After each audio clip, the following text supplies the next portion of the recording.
This is the most exhaustive, comprehensive rolling coverage on Times Now. America and Israel have launched a series of airstrikes on Iran. Viewers, this was always on the cards. Now we are talking about it. Donald Trump, the US president who wants a Nobel Peace Prize, will have to wait perhaps much more longer, because here is America launching a strike on Iran. Now, there has been posturing going on for some time now, and people said that Trump may actually decide not to go ahead with it, but many people believe after the US Supreme Court cancelled Trump's tariff, he was left with no choice to shore up his approval ratings. Most American presidents have resorted to war, and here is Donald Trump following that template. Listen to Trump, then we open this up. It has always been the policy of the United States, in particular my administration, that this terrorist regime can never have a nuclear weapon. I'll say it again, they can never have a nuclear weapon. They've rejected every opportunity to renounce their nuclear ambitions, and we can't take it anymore. Instead, they attempted to rebuild their nuclear program and to continue developing long-range missiles that can now threaten our very good friends and allies in Europe, our troops stationed overseas, and could soon reach the American homeland. To the members of the Islamic Revolutionary Guard, the armed forces, and all of the police, I say tonight that you must lay down your weapons and have complete immunity, or, in the alternative, face certain death. So, lay down your arms, you will be treated fairly with total immunity, or you will face certain death. Finally, to the great proud people of Iran, I say tonight that the hour of your freedom is at hand. Stay sheltered, don't leave your home. It's very dangerous outside. Bombs will be dropping everywhere. When we are finished, take over your government. It will be yours to take. This will be probably your only chance for generations. For many years, you have asked for America's help, but you never got it. No president was willing to do what I am willing to do tonight. Now you have a president who is giving you what you want. So let's see how you respond. America is backing you with overwhelming strength and devastating force. Now is the time to seize control of your destiny and to unleash the prosperous and glorious future that is close within your reach. This is the moment for action. Do not let it pass. That was Donald Trump, in his usual bluster. Srinjoy Chaudhary is here with me in the studio. Lieutenant Colonel Avital, former IDF spokesperson, director of the AJC Jerusalem. Lieutenant General KJ Singh, Kama Ragha also on the show. But Srinjoy, what do you make of what we've seen over the last few hours? It's just begun. Let's not forget, it's just been 5 or 6 hours. But there has been enough to talk about. First of all, this was expected, but we didn't know when this would happen. And the Americans and the Israelis have made it very clear that this is going to be different. It's not that Israel hasn't hit Iran before. It's not that the Americans haven't done this before. The difference this time is that the targets were not necessarily only military targets or nuclear installations. This time there were political targets. Ali Khamenei's house was targeted.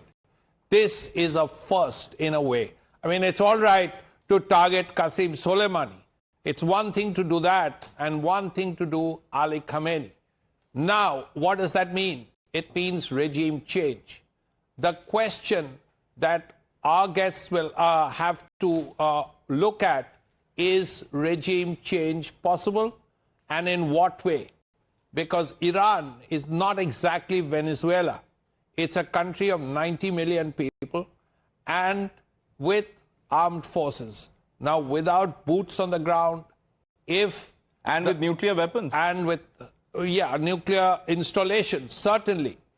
And a dirty bomb possibility. All of that is there. But how will this pan out now is the question.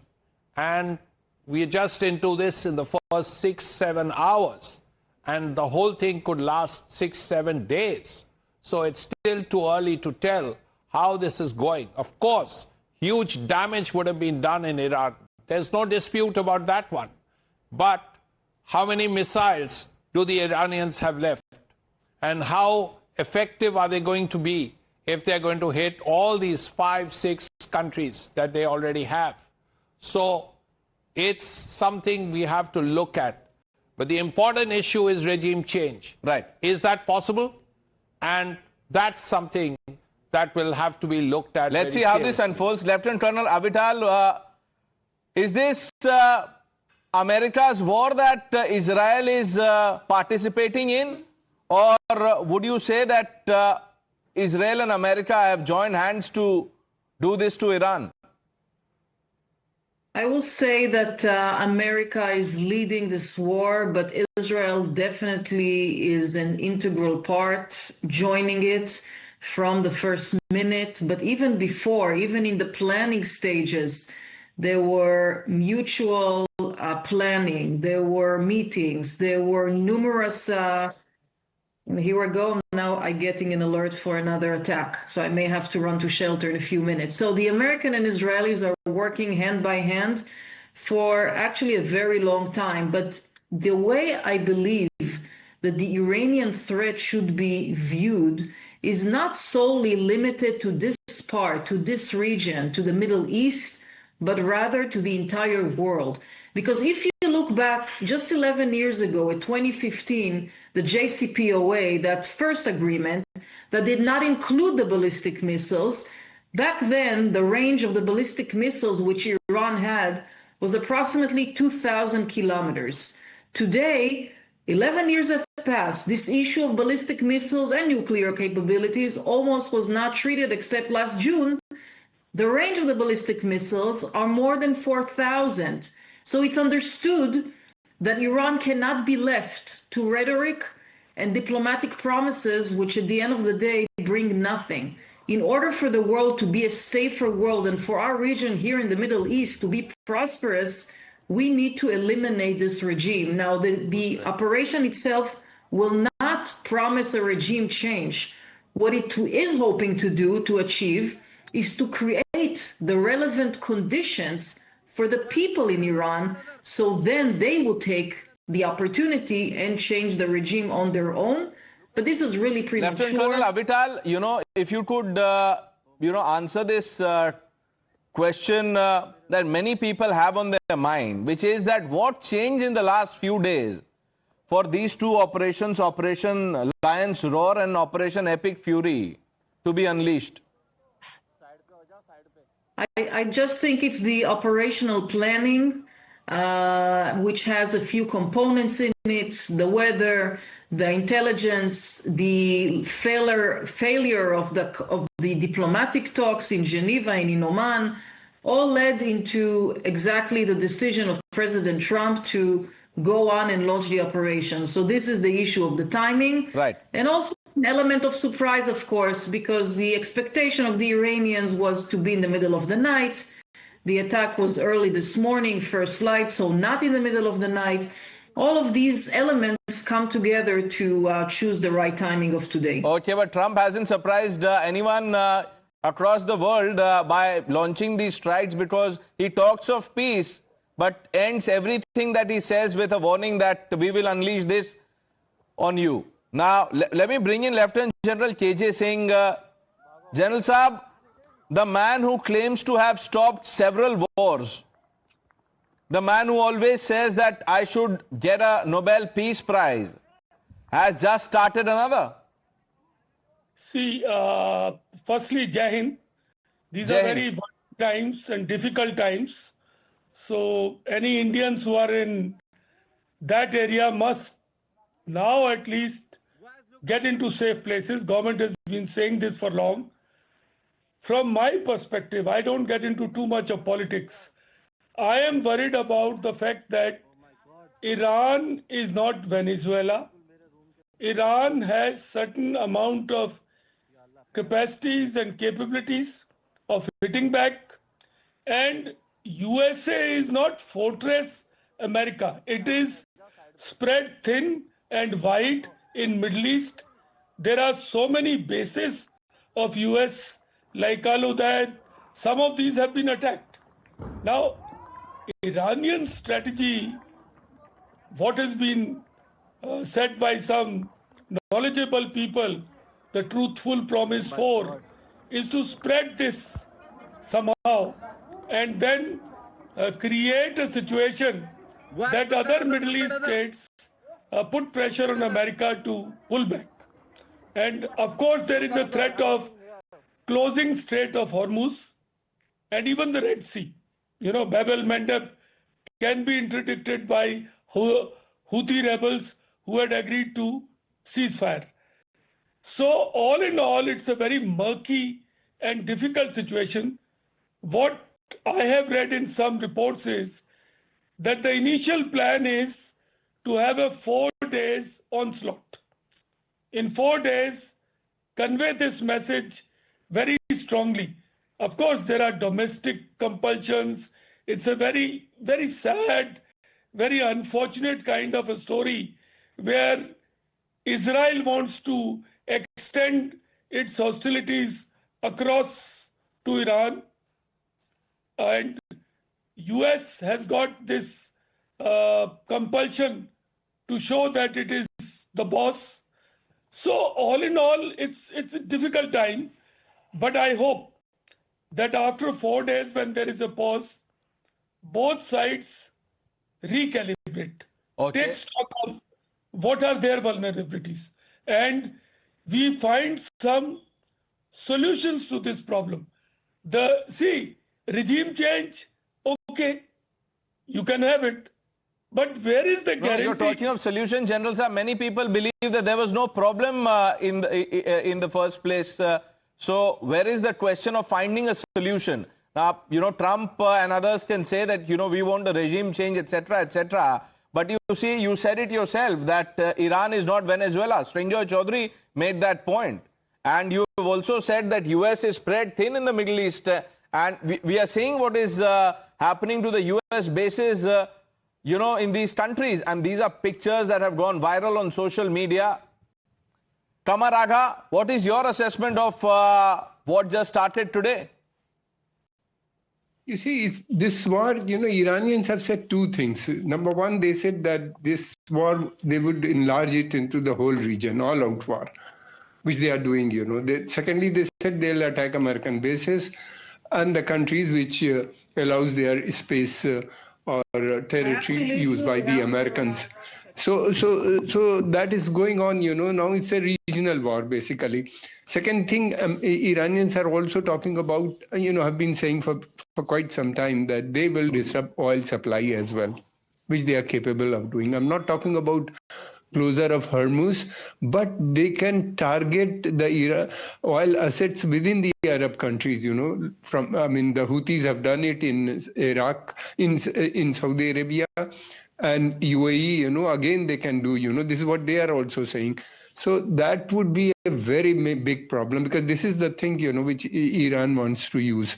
Because if the oil is hit or oil, the prices goes up, it will affect, you know, the global economy and the American economy. American economy is already very weak. So is other Europeans, you know. It will also have direct impact on us, you know, because if we have to have 6 to 7% economic growth, we have to have uninterrupted oil supply, also at a lower price, not, you know, because now the oil price, just wait a couple of days, you know, it will go up. You're spot on, sir. You know, the world is still reeling from, you know, Russia, Ukraine. And yes, look what we've come to. You know, Srinjoy Chaudhary, everyone is talking about regime change, but I think it is less about regime change in Iran and more about protecting Trump's regime in America. See, at this point, Trump is there. Regardless of what you say, and how much criticism there is. I mean, Trump will be Trump at least for a year in the way he is, and even after the midterms, he remains president. But the important point is that you have to have a proper goal.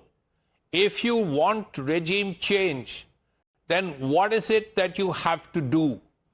Do you want the people of Iran to rise up by themselves and try and do it? What can you do to help them? So far, we haven't seen exactly. Maybe it's too early. Maybe there is a plan. Maybe it's something we don't know. But if the Americans want regime change, then will there be boots on the ground? Probably or most definitely not. Because if there were to be, then where are the Marines? They're not there. So the idea is to hammer the Iranian establishment with missiles, with strikes and so on for 3, 4, 5 days, hope for protests to begin, and hope that this establishment that runs Iran will actually sue for peace. Now, is that viable? Is that logical? Is that to be expected? We don't know. Maybe it will happen. We don't know, because this is too early. And if you're talking about regime change as goal, then what are the things you need? Maybe our guests will be able to explain. What are the things you need to ensure regime change? First of all, is it a possibility, Iran being a country of 90 million people? Of course, there's unhappiness. Of course, there's a lot of inflation. There are economic difficulties, all of that. But is it possible? Sometimes when war happens, it brings a country together. That's also something that has to be looked at. So it's not clear if the goal is regime change, what is the United States doing? I don't think the goal is regime change. But the goal is they're talking about it, Pranesh. The excuse is regime change, but you're right. You know, what will it take for the Americans to ensure regime change if they're really serious about what they've been saying? And what is the alternative? Are you looking at the Shah's son as the alternative? Now, the Shah, the Iranians, whatever else you say about them, as a people, they have a long history and probably longer memories. So they remember Qamar Agha, now that this has begun, and where do you see this going?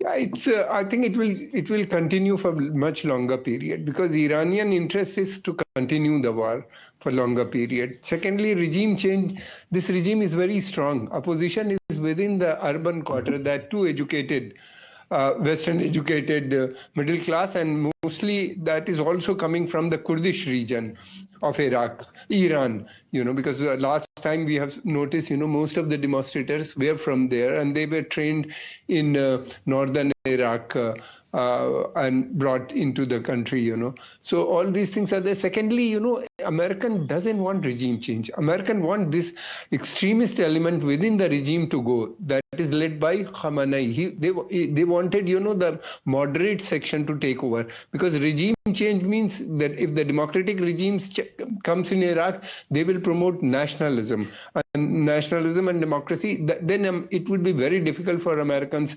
to dislodge that regime, because they have done it once, in 1953. And as we speak, Qamar Agha Sahab, Iran's foreign minister has just sent out a warning. He says we'll teach lesson to the aggressor. Shinjo, let's also quickly talk about what President Putin has said. Well, President Putin is in a slightly unusual position. On the one hand, he's fighting a war for 4 years and a little bit. And that war is not going to end soon, despite every effort. That's the first thing. While he's fighting a war, he has called for peace. And he has said that he can be a vehicle to bring peace between the two sides. Yes, in a sense, you can argue that, yes, he has good ties with the Iranians. In fact, a lot of Iranian kamikaze drones are used by the Russians. On the other hand, he also at least has met President Trump several times in this 1 year. They have talked more often than not, so it is possible. But here's a man who is leading a country that has been fighting with Ukraine for 4 years, and he is the one who says that he can help in bringing peace to the region. Now, that is something that needs serious discussion. I'm reading commentary on social media, and Kamaraga, many people, citing senior Israeli officials are saying that the goal is to create all conditions for the downfall of the Iranian regime. We are targeting the entire Iranian leadership, political and military, past, present and future. How should that be read? Yeah, these are very strong statements, but it's not easy to dislodge the whole this regime. Its regime is very powerful. I told you earlier also, especially among the lower middle class, even in there are many people, they don't want this regime, but they don't want this regime to be replaced by a pro-American regime, because they had very bitter experience in the past with the Americans, left and right, both, in Iran, they believe, during the Shah's time, Iran was not fully independent country. That is general belief in Iran. So Raza Shah, secondly, there is no alternative to this regime. An American wanted, the kill the top-ranking leaders belonging to the hardliners or hardliners, and then automatically liberals will come, and liberals, they will negotiate a peace deal. Who would be willing? So these are, very tough task. I don't think, it's easy to implement, They can kill a lot of leaders. Yes, Iranians are prepared for it, At least the regimes are prepared. And secondly, nationalism is very deep-rooted in Iran. If we have seen in the past also, during the 12-day war, the moment, Israeli attack, Iranians got united. We have seen it in the past also during the Iraq-Iranian war. At that time, Iranian army wasn't there. There hardly any army, because the Shah's army was dissolved by the Imam Khomeini, the leader of revolution at that time. So at that time, Iranian fought back for 8 years. And in the end, what was happened, Saddam had to withdraw from Iran. So Iran is a tough nut. Allow me to come in, sir. Breaking update just coming in. Reuters is reporting that several major oil companies have suspended oil shipments through the Strait of Hormuz. Obviously, it was expected. This is only the formal announcement of that, if it is the formal declaration. General Saab, if you can hear me clearly, this also puts, Pakistan in a bind in a way, because the Saudis, I think, have taken a strong line against Iran. What will the Pakistani establishment do? Will they condemn Iran? See, as per some reports, there were some reports that some drone which was being used in this operation for reconnaissance purposes landed in Pakistan after switching off some of its transponders and other communication devices. Now, there's a lot of haze, there is lack of clarity as to how much Pakistan is committed with America for this operation. But I would also like to draw your attention to the role of China, which is very important, because China has provided large number of missiles and other inventory to Iran. And China has also provided transparency. It has provided clear-cut pictures. It has got that kind of satellite hegemony where it is sharing all this. And it is showing the vulnerability of American bases. So we'll have to wait as to that's an interesting point, General Saab, because you see, you brought in China. I was talking about Pakistan, and Pakistan, is sandwiched between its two patrons. Two countries that it goes to with a begging bowl, Saudi Arabia and China. Now, the Saudis have condemned Iran's action. You're saying the Chinese are helping the Iranian regime in, with logistics, with weapons. Srinjoy, which way the Pakistanis will swing? Not that it really matters, because Pakistan as a country is becoming less and less relevant by the day. But I guess they have always said that China is their iron brother or some such thing. So that remains, but also, let's also not forget that whenever they have a resource crunch, which happens fairly often, one country they sort of go to is Saudi Arabia. So it's a difficult choice, Hobson's choice for Islamabad. And the reason I know Pakistan is not really in the mix of things here. The reason I asked because, you know, it makes it about the global ummah. So now that all of that is involved, Pakistan will have to take a position. I think Kamar Aga wants to come in. But before that, Lieutenant Colonel Avital is back with us. Ma'am, I think you had to go inside the bunker because of the sirens. Hopefully everything is fine at your end. Tell us what's going on. Yes, there was another missile attack from Iran. I stopped counting how many missile attacks we had like that since the morning, one after another. But I do want to bring into the conversation another perspective, in which is the multi-arena, because you mentioned Pakistan as part of the arena, but I also want to mention two possible fronts that can still open. One is the Houthis. So far, they haven't fired any missiles to Israel or to American bases in the region. And the second front is the Hezbollah front from Lebanon. And there have been great pressures by the Lebanese government to Hezbollah to stop firing and not to even consider firing missiles here to Israel, saying this is not their war, this is not Lebanon's war. And so far, it did succeed. But these two fronts may very well be open, making it a three-front kind of war in the next couple of hours. So this is something interesting to follow. Yes. Joy? Yes. Of course, the Hezbollah used to be a stronger organization perhaps over a year ago. It is after the assault on it, of much weaker organization. But even then, it has the potential of striking perhaps parts of northern Israel. Colonel Avital would be able to have more of that. But northern Israeli targets could well be in reach of the Hezbollah. And that is a worrying feature. That's not something that makes anyone happy. Okay, and because I was talking about Pakistan, let me read out the two statements. One is obviously the official statement from Saudi Arabia. It says the Kingdom of Saudi Arabia condemns and denounces in strongest terms the blatant Iranian aggression and the flagrant violation of the sovereignty of the UAE, Bahrain, Qatar, Kuwait, Jordan.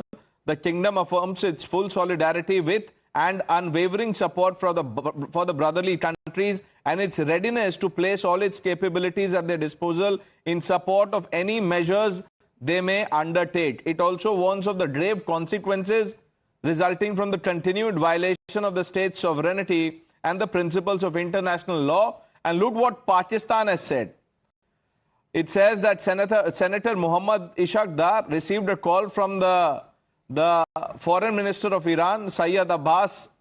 They reviewed the evolving situation in Iran and the wider region. They strongly condemned the unwarranted attacks against Iran, called for an immediate halt to escalation through urgent resumption of diplomacy, etc., etc. So, Pakistan at the moment siding with Iran. Kamar Aga? No, I don't think, but this is for public consumption, because the public opinion in the Arab world and most of the Islamic world is with Iran, including in the Arab world, including in the Saudi Arabia or Qatar. Because when Qatar was attacked by Iranians, Qatar, American base in Qatar, at that time that was celebrated by the Arabs. Because Arab public see American bases as the occupation forces or American presence in that area. And secondly, the regimes are weak now at the moment. You know, because Iran was the only country which has come out openly in support of Palestinians in Gaza. That is the thing, you know. Gaza continues to be very important, you know, within the Muslim community at large, you know, be it in Arab world or be it in Southeast Asia or Africa, Sahel region. And that's why, you know, Khamenei reputation has gone up many-fold in the Arab world. Secondly, even the Arab regimes are finding difficulty in promoting American interests in the region, you know, because Saudi Arabia refusing to sign Abraham Accord because of this thing, you know. Right. As far as Pakistan, yes, Pakistan is concerned, Pakistan will go with Saudi Arabia and UAE, Qatar. At the moment, that is not the case, you know? Kamaraga. That is not the case. Pakistanis are towing the Iranian line. That is because their border is with Iran. You know, this is just for public consumption. Okay. And secondly, you know, the Shia-Sunni tensions are also there. You know, in Saudi Arabia or even in Pakistan, you know, the type of you're right. There are many fault lines. Let me turn to Colonel Avital. Colonel Avital, you know, the missile strike that you were talking about, that you've lost count. I'm sure all of this must have been figured before this operation was launched. Yes, first of all, I want to return to the question you asked in the beginning of the program, that how many ballistic missiles do the Iranians have? So the estimation here in Israel that they hold something like 1,500 missiles. Having said that, the opening, I would say, blitz was so strong and powerful that although we've been going in and out of shelter this entire day, they're only able to fire a few missiles every time. So in other words, we're not seeing here barrages of hundreds and hundreds of missiles, but a few every time, 5, 10, 3, something like that. So overall, in the last couple of hours, I would say a few dozens were fired. From the Israeli perspective, this is not surprise. Actually, I don't think there will be any surprises except two main assets which they still have. One is the ballistic missiles, which I mentioned, and the second is the explosive drones. By the way, the Iranians are using a lot of psychological warfare, and they are publishing 1 million statements, which many of them are false. For example, an hour ago, they published that they fired dozens of drones towards Israel, and I can tell you that no drone was here. So need to be very careful with their reports, but this is the only two assets they have, and here we're ready. We're ready for any kind of development, hoping that eventually... I think there's another asset that you haven't factored in, you know, that we were just talking about, that is China. Do you believe, you know, that is some kind of a threat? The Chinese helping the Iranian regime? I don't think there is much help.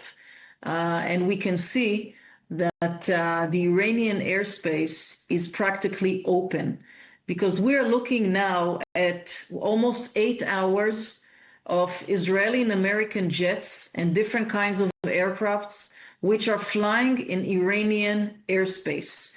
If your theory is right and the Chinese helped the Iranians, then where are the systems of the air defense? And as you can see, they do not really exist.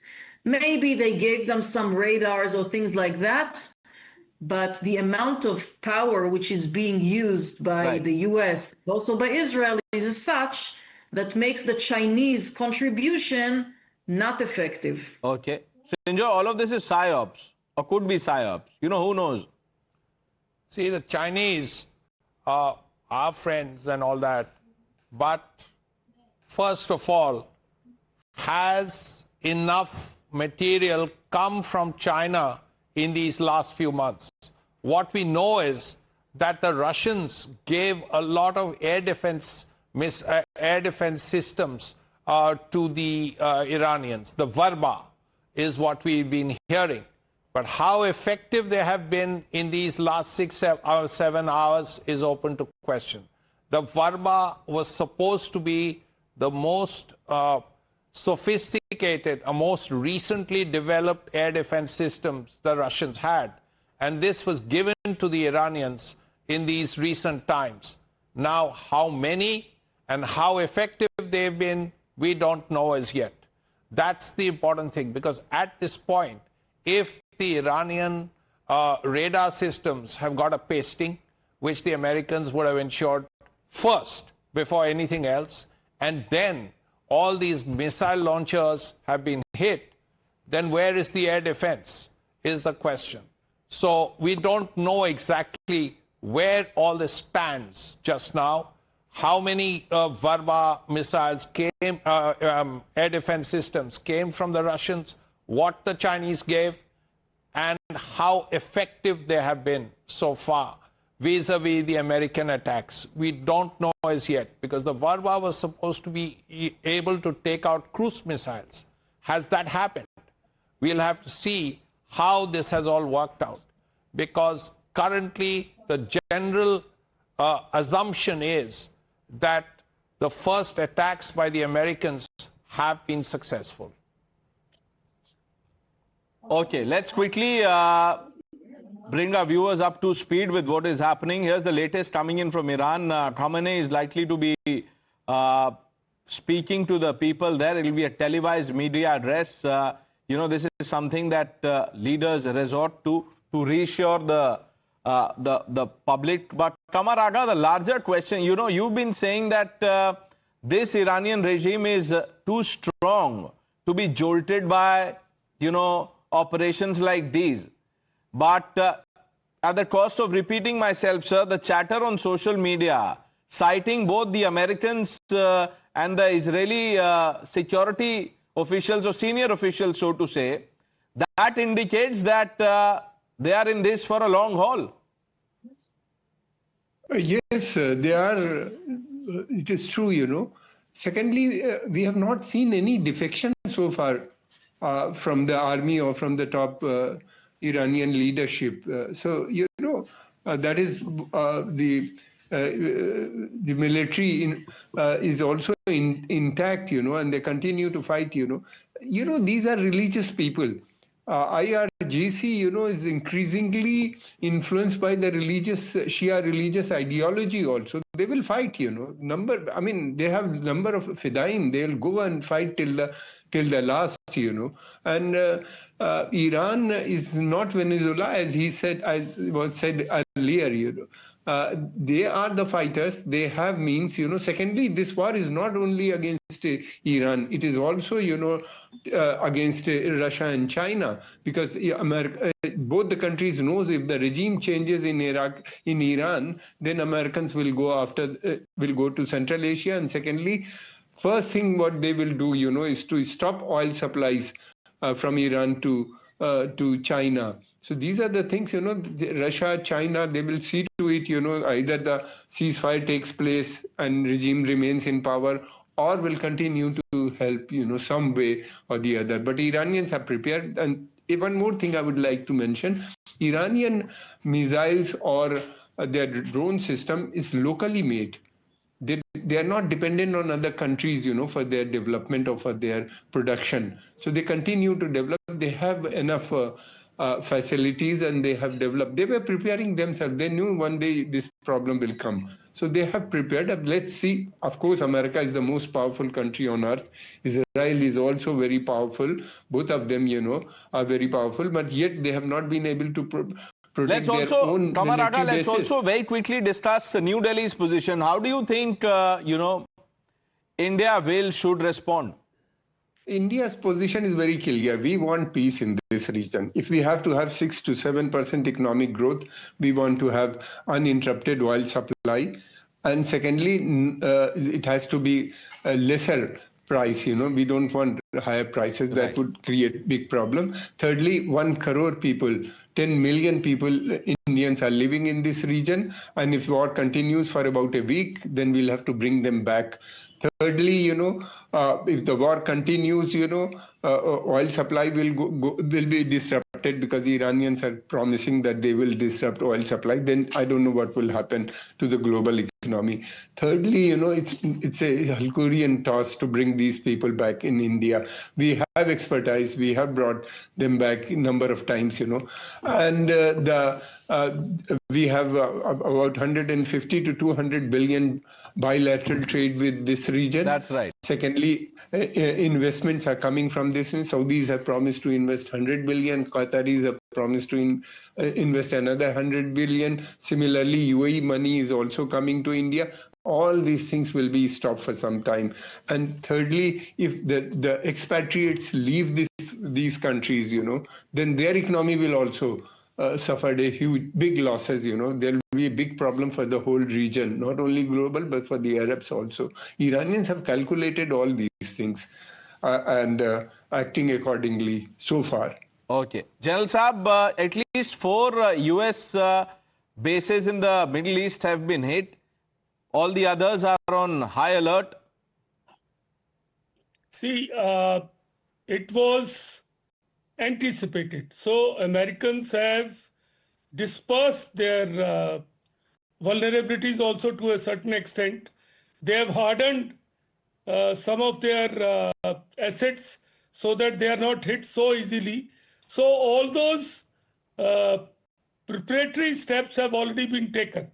But all the same, this tends to escalate the entire thing into a regional conflict because the other countries are being impacted and sovereignty of those countries is being affected by this. So all in all, it's a very sensitive and a very dangerous situation which is developing. I hope both sides can find some sagacity to arrive at some kind of see, you're talking of regime change. To what end? Russia wanted a regime change in Ukraine. Has it achieved it? 4 years have gone by. American-linked people did a regime change in Bangladesh. To what end? In Nepal. What has come out of it? Destruction, violence, and is every regime which comes in its place attuned to your way of thinking? So Iran is a civilizational state, and Shias have a history of taking punishment. They are the people who, in entire this theological environment, they are the people who take suffering as a part of their religious practice. And this is the month of Ramadan. In Ramadan, you're doing this. So all in all, I find it was a very avoidable thing. I hope it doesn't become. And because you brought in Ramzan, look at what Afghanistan is doing with the Pakistanis. They're both. So it's equally unfortunate. Yes. And yes. I hope like what Pakistan is doing to Afghanistan is also something which is not acceptable. Though America has supported Pakistan in some of their statements. Right. But they must find some.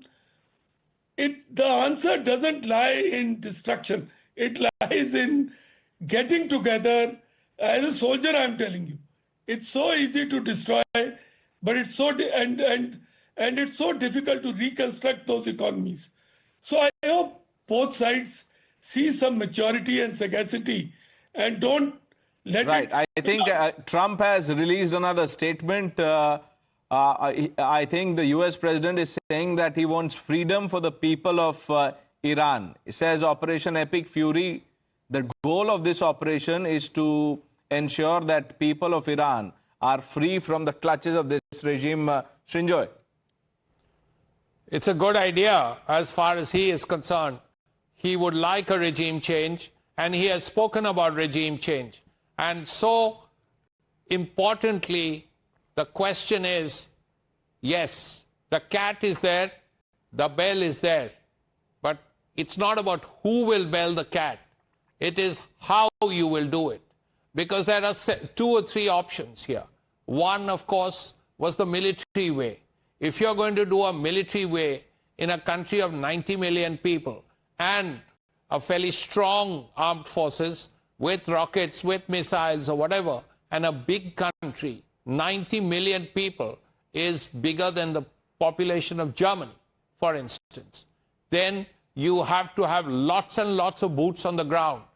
Now, so far, the Americans have had 2 aircraft carriers, lots of destroyers, etc. But where are the Marines? There's no expeditionary force. So at least that's not being thought of now. Second option is to do a sort of Venezuela, in a sense that break the regime from within and ensure that there is a change. Then again, can that happen? Is it going to be as easy as Venezuela? Well, we don't know. As I said, it's still too early. The third, and that's been talked about a lot, is these attacks and perhaps... Okay, I'm sorry to cut you off, Dubai. Just would lead to one. An update coming in. Dubai airport has suspended all flight operations. I'm reading from the commentary, the chatter on social media. We'll need to confirm this, but some reports suggest that Dubai airport has suspended all flight operations. Shinjo, this was on the cards. I mean, yes. In an environment like this, it's the first thing that you do. Absolutely. I mean, there's no doubt about that. Because if there's one misdirected missile, one drone that hits a plane with passengers in it, we are looking at serious trouble. And the people, I mean, the authorities in Dubai have naturally done the right thing. There's no dispute about that. But that is very clear. Now, at least for a few days, there won't be too many flights taking off from Dubai, from Abu Dhabi, where there have been casualties already, perhaps not from Doha, maybe even Riyadh and Kuwait City. So these are issues that have to be dealt with. And as long as these operations last, we don't know how long. How long do you think? Kamar Aga seems to suggest that this will go on for some time. Well, there are military people here. General Saab, you tell us. General Saab, what is your assessment? My assessment is there will be an initial what is called as milk round, or a kind of a barrage which has been unleashed. It will last for 4 or 5 days, and then there'll be certain amount of parleys which will take place, certain amount of negotiations which will take place, and it will continue in this mode till they can find some via media. Because the problem is America's assessment of Iran is not matching what is their game plan. They thought Iran will capitulate. Iran will accept all the things. Iran is not accepting till now. So this is the dose they will administer, and then they will look for what are reactions from Iran side and what pressures are applied by others. What role China plays, what role Russia plays in this. Right, and talking of other countries, and we were just talking about the broader implications, the risk of a wider conflict. Here it is, news just coming in, breaking first on Times now that Saudi Arabia has decided to join this war with Americans. They are saying we will join this US strike against Iran. This, follows the statement that I read out by Saudi Arabia. Srinjoy, we are looking at escalation. This is a huge moment.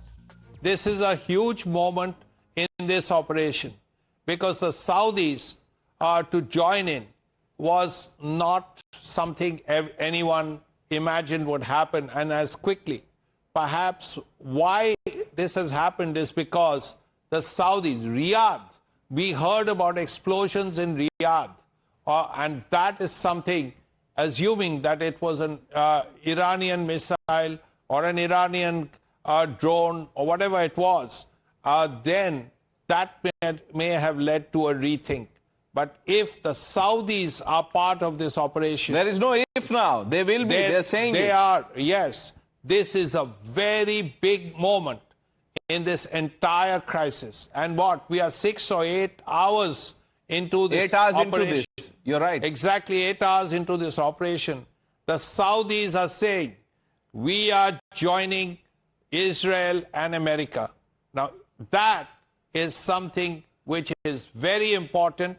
Okay, let me quickly bring in very important. Kamaraga. Kamaraga, you know, the US President Donald Trump keeps inviting himself to the talks table whenever two countries are at war.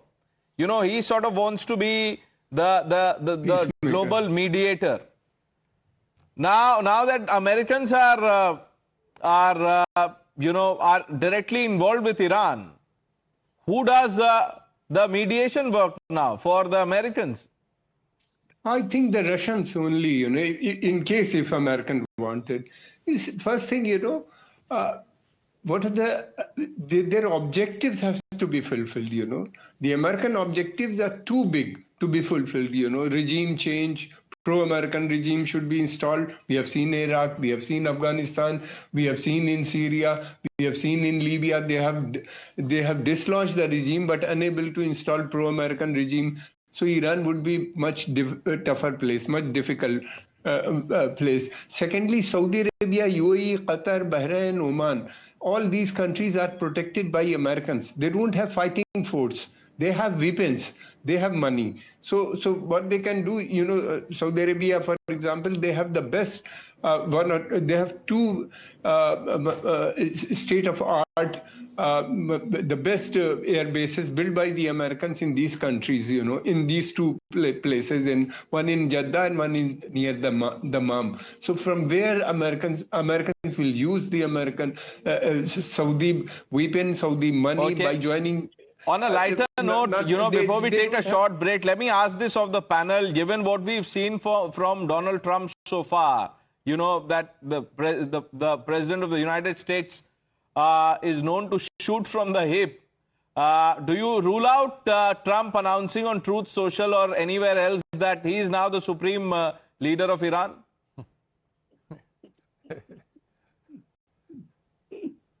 Kamaraga? It will take some time. I don't think he will be able to announce, you know, because this is not Venezuela. This is Iran. Iran is a tough nut. General Saab? Why Iran? He can announce for the entire Middle East. He can say, possible. I am the super caliph of Middle East. He can say that. Nothing stops Donald Trump. He's the supreme leader of the planet and beyond. Srinjoy? You can see he is so unpredictable that it's hard to say anything. I mean, the one person not that long ago in Doha who said that the President of America is very unpredictable and I can't say anything about it was his own son, right? Donald Trump Jr. Yes. So who are we to say anything about the president when his son says he's what Trump decides to do and say. We are following this closely. You're watching Times Now. We're taking a short break, viewers. Stay with us.